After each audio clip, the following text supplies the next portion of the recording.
So James setting up for the dinner.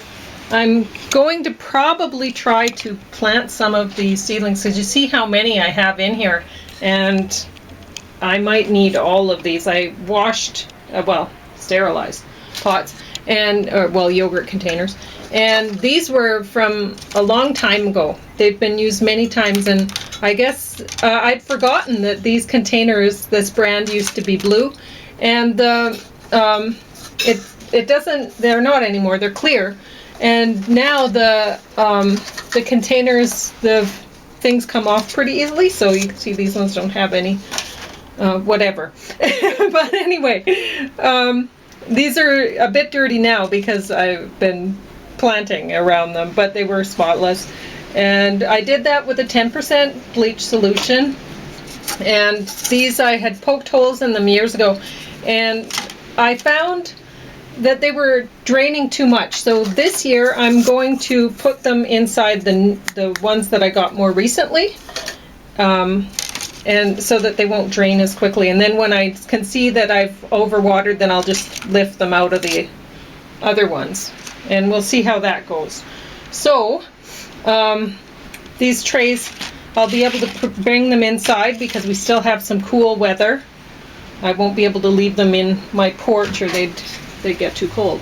So, but these trays are way better. I got those for free from the poinsettias, if you remember correctly. So, what are we going to talk about? James's double chocolate waffle, which it's double chocolate because I use chocolate milk to instead of water. And when you're making the waffles. Yeah, when I was making the waffles. And there's this dark chocolate stuff to put on the waffles. It's dark chocolate hummus. Dip. I don't know if it's intended for that, but yeah, it's intended for fruit. Yeah. There we go. And then I guess it's a triple chocolate because there's this white chocolate that James can have as a treat that was very cheap. I bought it for just over $2 for a package. So Rizzoli and Isles, I brought this out again. I'm still watching it. So I'm on season 5 now, and I rated it higher than these. So I just brought it out to show that I really didn't enjoy here. Gladiator 2, Yikes. Out Comes the Wolves, Venom, The Last Dance, and The War of the Rohirrim, which is a Lord of the Rings thing. I didn't enjoy those as much a follow-up to the Lord as Rizzoli and Isles. So it's a prequel sort of thing, I guess. Oh, and it maybe wasn't written originally? No, it wouldn't have been. They never give it a rest. They will never do that, James. Well, so I'm going to talk about this stuff. I should mention before we pass to something else. Quadruple chocolate. Chocolate here, chocolate. Oh, and chocolate milk. It's almond milk. It's not. It's chocolate milk. Milk. Yeah, because I bought some chocolate milk today because it was on clearance for cheap. It was reduced. Just wanted to clarify that So in case people were looking at less than $1 a container. Saying, doesn't that look like chocolate milk? Yeah, so I made you some hot chocolate with it. I just heated it up. Yeah. Anyway, I'll talk about this, and you can go ahead and eat that as you want to. I'll start with it. And these are awesome white chocolate. I already had some. Pauline put them on the table inside. I was like, oh, should I get it? Because it's so cheap, right? It was regular 13 something a package, and it was $2.13 for a package. And I thought, should I get it? I know it'll be good, but it's not good for James, and I know he'll eat it, right? Very sweet. Yeah. But it's not very much. No. I wouldn't. She was regretting not getting more. I was regretting. I don't want to feed the cancer. No. So sorry, we're probably going to have to try to yell today just to get people to hear, because it's so loud. I put the camera, you notice, from a different angle because I'm hiding the camera in the porch so the wind doesn't, so you don't hear any, just wind and whatever. Anyway, I was just going to say they have a nice filling. The filling is actually maybe better than chocolate caramel. I know, it's so good, eh? Bit of a surprise because I didn't look at the packaging. I just started chowing down. Well, I was feeling kind of bad because the other day when I got this stuff, then I tried a little bit, you'll remember, and I ended up with a headache that evening, and I was thinking, oh, was it the chocolate? And I thought later, you know, it might not have been the chocolate that I had. I didn't have very much. I just tasted it. It might not have been the chocolate, because we went on a big hike and I didn't hydrate properly. And so, and I'd had a bath when I got home, which the hot bath often gives me a headache. So it could have been those things, or it could have been the combination of all of the things. I don't know. But anyway, so when I saw the white chocolate, I thought, well, I can have that, and that won't give me a headache. So I did want to get it, even though I felt kind of bad about it. Whatever. So here, I can see how somebody was really trying. So I was reading at the end of this that this was based on a graphic novel. And when I was watching it, I was thinking, you know, here's this guy. It's a story about, it's a story about one spot, one place, and throughout history, right? But really, I mean, he'd drawn a picture of his living room and whatever. It's a story about this artist. So he was a teenager, and he got his girlfriend pregnant right there in the living room, and they end up living in the parents' house because they don't have enough money to buy their own house, and they live right there, right? And it's a story about that place. And so it's kind of an interesting idea, and it would work well as a play, but I don't know if anybody would stay awake long enough to, because I didn't. I fell asleep during this movie, and when I woke up, they were right there in the same spot, and I felt like I hadn't missed anything, and I thought, you know, that's kind of a good movie to sleep to, because you can fall asleep anytime, and you wake up and it doesn't really matter that you've missed some things, because you're still in the same place, and really, so, I don't know, there could be some use for this that way, because a lot of the time people just watch things to fall asleep. And this isn't interesting enough to keep you awake. And like in Rizzoli and Isles, they were talking about Scooby-Doo at one point, and I was like, yeah, Scooby-Doo, because I use Scooby-Doo. I used to have insomnia like crazy, and I used Scooby-Doo. I figured out that I could use Scooby-Doo to put myself to sleep. I don't know what it was. It was I think the repetition, them running over and over. And in Rizzoli and Isles, the one of them says I think it was Isles, says it's the same story every time. And I think that's part of the appeal, is for, if, you know, to put you asleep, to put a person to sleep, like myself, is it, you know, you're not really going to miss anything. It's the same story every time. You could watch the same episode every time over and over to try to put yourself to sleep. It doesn't matter. Anyway. So there could be a use for this that way. But as a movie, it's really boring. I was impressed with how they managed to do that Benjamin Button thing with Tom Hanks, so it looked like he was younger, and like this is the... I thought he looked young. Yeah, they did an awesome job that way, because they used the cast, it said, from the writer, director, and stars of Forrest Gump, right? So, that's interesting too, because here probably the target audience would be the age of people who had watched Forrest Gump, right? And that was a big hit. And so using the same actors, well, that's kind of interesting too. But, and the way that they made him, Tom Hanks, age backwards so that he was young, about the age when when he was starring in Forrest Gump. So we all remember that, and we see him here young, and we're like, wow, they did a great job with that, because he looks perfect. So that was interesting about it, but really that's the only thing interesting about it. Now I will say that I was talking recently, I was talking to James about so much art that is funded, like the different government agencies or whatever hand out money for art in Canada, for artists to do art, and so many of the artists weren't born in Canada. And when I see that, I'm annoyed with it. I'm annoyed by that fact. And because what it says is, it's like advertising, we have to import artists, which is ridiculous. Nobody has to import artists, ever. So, and a lot of people, like the artist in this movie, they'd love to be artists, but they realize, oh well, I have to pay the bills somehow. So then they go out and they get a job. He got a job as an insurance salesman. And it's like, well, it's nobody's calling to be an insurance salesman, right? So nobody would feel like at the end of their life, oh, I feel so fulfilled because I worked as an insurance salesman or a janitor. Nobody would feel that way.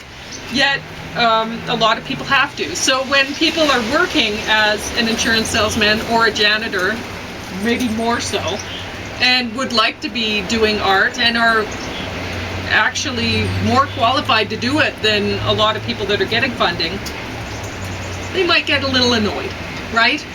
So it just got me thinking about that. And it got me thinking about how, and I'm not sitting here as an artist who, oh, come fund me. No, the other way around. I'm saying no, artists shouldn't be funded by the government. They shouldn't be funded by people who are working, doing literally anything else. So, unless somebody chooses to do that. Like, for some reason, James chooses to fund by writing poetry. He likes that I do that. But I guess I do a lot of other things that he likes. Maybe that's part of it. So, yeah. So. It's not as though Pauline is just sitting around doing artsy things. No. No. The food is tasty and it's also healthy. This well, I put chia seeds in that. So there's chia seeds in the waffle. I have to try to do something to make it a little healthier. Yeah, believe me, there are a lot of beets in the fridge. Yeah. For me to already fished in there. Yeah, I always have something like that ready for him. So anyway, I don't know what else I was going to say about here. So on to the next thing. Gladiator 2. I'm not really into the whole Gladiator thing. I don't like this fighting. I watched a great course about Roman history, and it was actually more interesting than I thought it would be, because I thought I would hate it, because I can't stand Violence. this sort of thing ever. So take it with a grain of salt, my review. It's just, I don't like that sort of thing. So what ended up happening? There was a lot of fighting and stuff, so I went into the kitchen and started doing work in the kitchen. And I was probably in there for about a half an hour working away, trying to ignore the TV in the other room, because I don't like this kind of thing. So eventually I got back to where the room where the TV was on, and I sat down, and there was actually a pretty good story there. So I don't know. I realized that they like starting out movies, lots of action, lots of whatever. But for somebody like me, I'm out of there. If that's all you have for me, I need a story. And when I'm just seeing lots and lots of fighting and it's going on too long, I'm gone. You lost me. This movie managed to get me back somehow, but it's amazing that it did. So, out come the wolves. I expected more from this, and the wolves were awesome. Well, on the back, that picture's... I know, eh?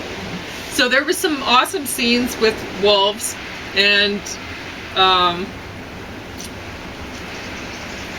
the nature and stuff like that. How this got further down in the stack, I really didn't like it when they did the upside down camera thing. When they use that for some sort of effect, and you know it means something, like it makes the movie better that the camera's upside down, then okay. But if they're just using it because they're like, oh look, I can do this, please don't. So that's part of it.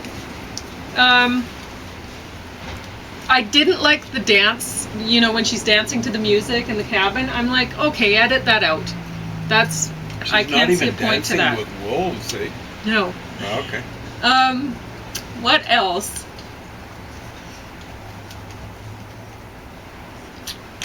I didn't like that the best friend, what ended up happening with him. Anyway, so I'm not going to give it away. You might want to watch it, whatever. There are some good scenes with wolves. Venom, The Last Dance.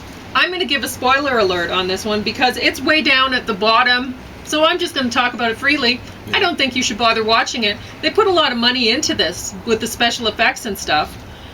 But it's not worth watching. It says it's The Last Dance, so you're thinking, oh, the best of the trilogy. And when you read those two things, you're thinking, okay, well, this must be the end, the last of the series. And you're like, well, okay, I may as well watch it since it's the last one, see how they wrapped it up. Spoiler alert, they don't wrap it up here. Because you're watching the, you know how Marvel and stuff like that, they have the little bit, they'll have a little bit of credits with pictures and stuff and whatever, and then after that they have like something that stay tuned for the next movie sort of thing, like a little bit of extra. Yeah, well, they have that. So when you see that, then you're like, oh god, they have another one coming. And really, that's how I felt when I watched that bit. I'm really makers of Venom: The Last Dance, you shouldn't have even put that in there. Because that's how I'm sure everyone felt after watching this. It's like, ugh, they're making another one. Well, that's what comics are about, really. They're just a ritual. It's basically the same thing over and over and over again. These guys are modern-day gods. I don't know. It's just a bunch of action scenes that are like stuck together. Yeah, it doesn't really matter. And funny bits or whatever, all strung together. It's not a story worth telling, and it's not a story worth watching. So, this, bottom of the stack, I don't know, years ago the animation would have looked awesome, and nowadays, maybe not as much. It looks a little... I'm looking at it, it looks 70s almost. Yeah. It looks a little bit anime, a little bit whatever. Oh, I can't stand that. That's one of like her problems. nose is way too small and her eyes are big and whatever, and so yeah, it's not that good. And to make things worse, 134 minutes. 2 hours? Ooh. Almost 2.25 hours.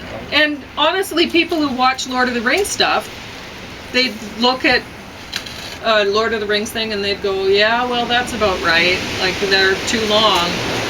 But honestly, I was watching this and going, did they even mean for this to be a Lord of the Rings thing? Or did they just say, well, we're setting this thing in like medieval times, let's make it Lord of the Rings-ish so that we can sell this? The funny thing is, I thought they were infringing on copyright. But look at the back, that's Peter Jackson. He's the producer, director of both of the original Lord of the Rings. You see that Peter Jackson name up to the left? I do see that. And you know that Warner anime Brothers stuff put this out. Warner Brothers has okay. it, yeah. The anime stuff, look at that guy, Kenji Kaneyama. Some sort of that's why. Yeah. Okay. That's why it looks sort of anime. But yeah, it's dreadful. Nobody, absolutely nobody would want to watch this. It's terrible. So, I guess you may as well talk about your books now, and I'll start potting up some little seedlings. Just check.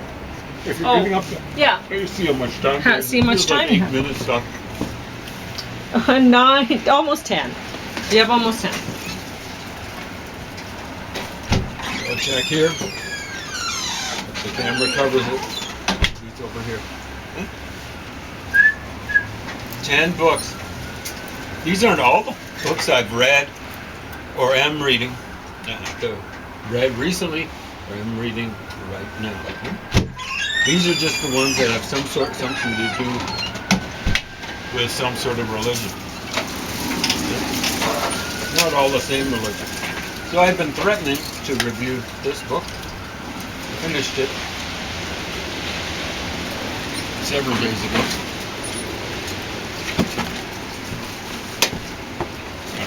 I know it down when I try to do that, but maybe half a week ago.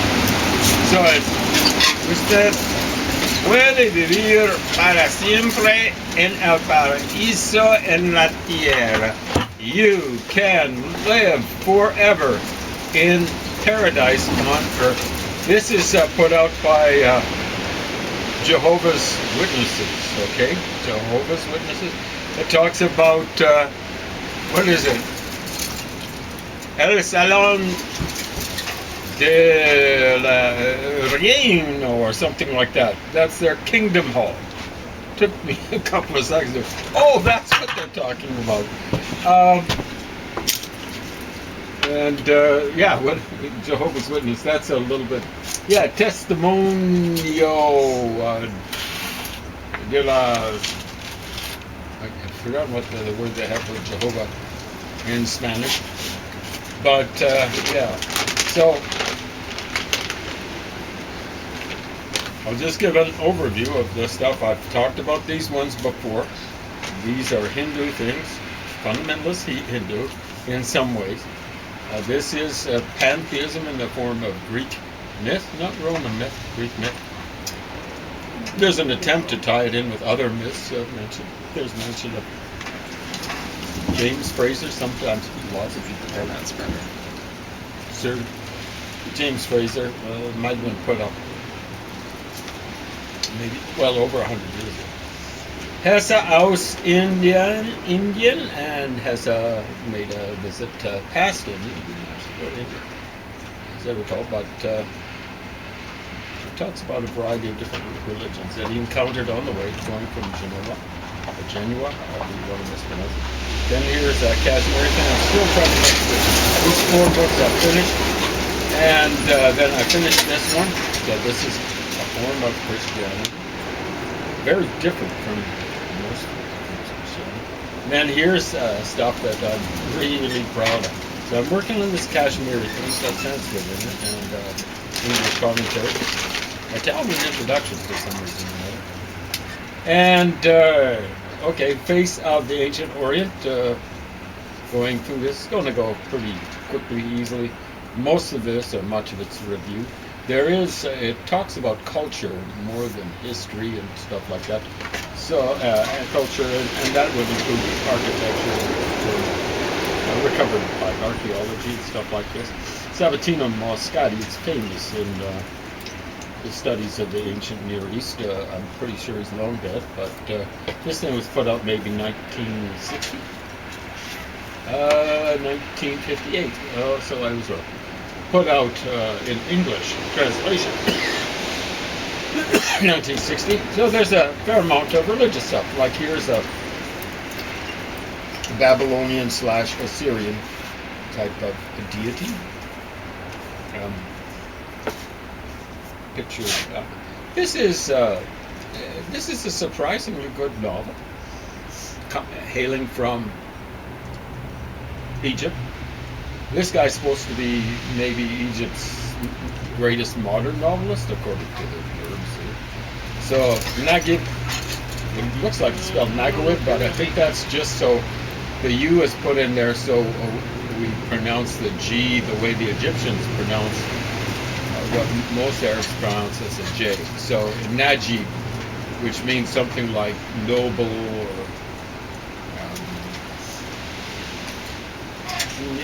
a noble or aristocratic, stuff like that. Mahfouz. I'm not sure exactly what that means. Again, OU suggests it's the French spelling of it. Ordinarily, you'd have either an O or a U there in English transliteration. And that would come from the root Hafiz or something like that. Midak Alley, it's called. And it's about an alley or something like that. I don't know if that's a good translation. Lane might be a better translation. I gather it's a place in Cairo. I don't know if it's the exact name. And this is a portrayal of one of the characters in the book. And it's quite a short novel. I don't think it even makes it to much past 150 pages. Oh, okay. It's reading fast because it's actually 250 pages, and I'm about a third of the way through it. It's surprisingly good. Now this is in translation. It's in Egyptian Arabic original. Is there a difference? They say in order for a language to be considered a dialect of another language, the speakers of the particular dialects have to be mutually intelligible to each other, or what they're saying, mutually intelligible. And they say So you're saying that, like, Ukrainian and Polish are dialects of each other? Yeah, but there are maybe 5 or 6 so-called dialects of Arabic where they're not mutually intelligible. Where the speakers can't understand each other. In Egyptian is one that's distinguished. They say the Gulf states and the Saudis speak roughly the same language. Then you've got ones in North Africa, stuff like that, ones in so-called Syro-Palestine, so on and so forth. What is that one? I think Iraq would be the same as the Gulf states, but I'm not sure about where that falls. 1, 2, 3, at least 4 dialects, really, possibly languages that we call Arabic. The Mahfuz, confer Hafiz. I actually wrote it in Arabic, see? Does that almost look like Arabic? I'm getting better at it. Anyway, guardian or protector. And then I put it down. I actually wrote out Najib. Aristocratic, got that right. Noble, aristocratic, distinguished. I forgot that. But, so close. Can't remember everything. Anyway, it's about a very Muslim milieu. People are always cussing and swearing by God and whatever. Allah. Check this one out. Colloquial Cambodian. Complete language course. It's actually it's not just transliterated. It's got the original script. Check that out, Polly. Very pretty. Yeah, I know it's pretty, but boy, oh boy, it's pretty hard. It's stunningly bad, badly devised. I think it originally derived from some southern Indian scripts. Oh, really? Yep, many of them look like that with by, all the fancy curlicues and stuff like that. Now, Sanskrit's hard enough, but this is stunning. They've got things, you're going up and down over the line. Like you can see above the line, you've got vowels. Below the line, vowels too. You're going back and forth and so on and so forth. Some consonants are below the line, some above the line. Weird. It's very badly done. You get a permanent case of cross eyes, I'm afraid, if you try to learn that too fast. And then this is the one I'm proudest of. I'm not finished it yet. I'm about a third of the way through the text. So this is Kung Fu Tzu. Or Kung Fu Tzu. However you want to mispronounce it. The Latinization, and I gather it was Catholic missionaries that came up with the Latinization quite early, And they came up with Confucius out of Kung Fu Tzu. So these are the Confucian Analect, the great learning, and the doctrine of the meat. Now, this guy, James Legge, or Lega, I think it's Legge, he put out Mencius,